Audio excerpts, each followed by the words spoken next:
Behind me is a Nether fortress, and here is a Bastion remnant, and today I'm here to show you how to consistently find these structures in Minecraft Bedrock 1.20 anywhere in the Nether, from right at spawn all the way out to the Farlands, and all you need is this epic strategy. There's no need to get your world seed or use any external programs at all, and this strategy is so much more consistent than searching randomly or even with a small plan, so let me show it to you. Here's how to find Nether structures consistently in Minecraft Bedrock 1.20. Here we go.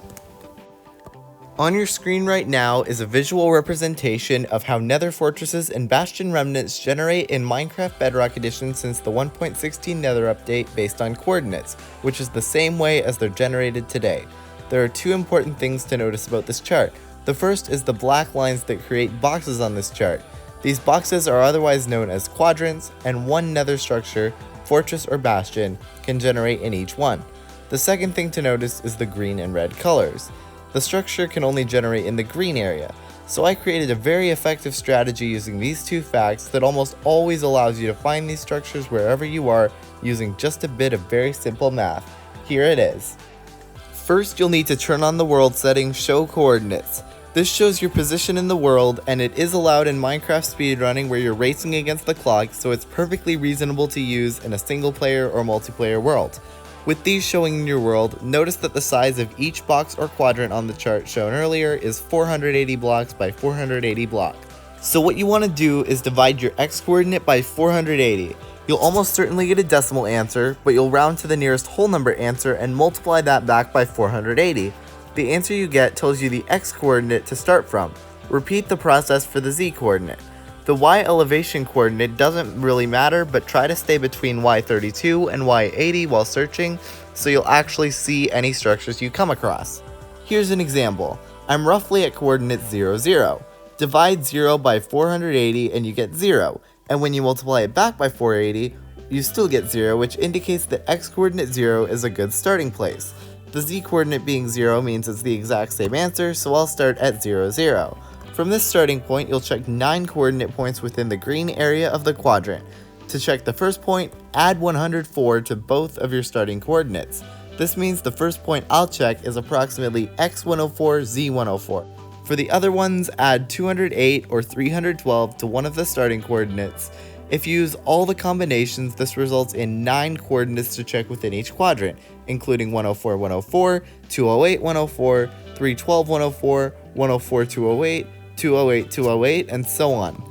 Here's a visual. The black dots representing the locations of coordinates to check, and all the coordinates to check within each quadrant along with the easy formulas will be listed in this video's description. For this quadrant, checking the coordinate 208, 208 results in finding the fortress. Other things to mention. You can also simplify the math calculations by just using plus 100, plus 200, and plus 300 instead of harder to remember 3-digit numbers. Remember, these coordinates are all estimates. And another thing, once you find a fortress or bastion in a quadrant, don't check that quadrant for anything else, as there can't be more than one of those structures in that quadrant. Instead, congratulate yourself and search another quadrant, which is what I'll do next. All I've looked at are positive coordinates, but what if one of the coordinates is negative?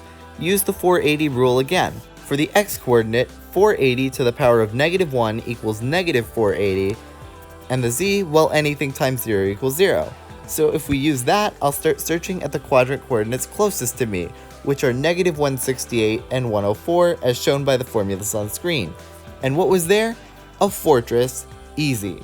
Here's another one. Often when I see the structure, I just go to it instead of the exact formula coordinates, but at those coordinates, you would find this bastion. Here's another one farther out in the world. 480, 480 are my starting coordinates.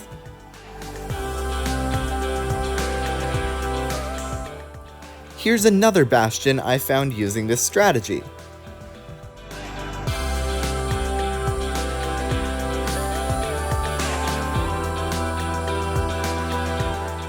How about much farther out in the world? These are my starter coordinates for this quadrant, and it's just the formula from here.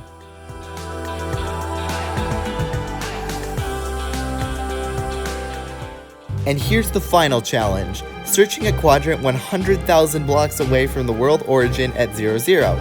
As a reminder, no matter how far from the world origin point you are, just follow the formula.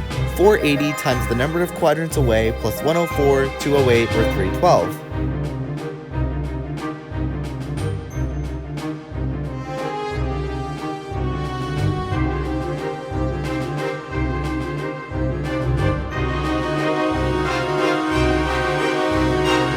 And that is how you find nether fortresses and bastion remnants in Minecraft Bedrock 1.20 using coordinates and simple math.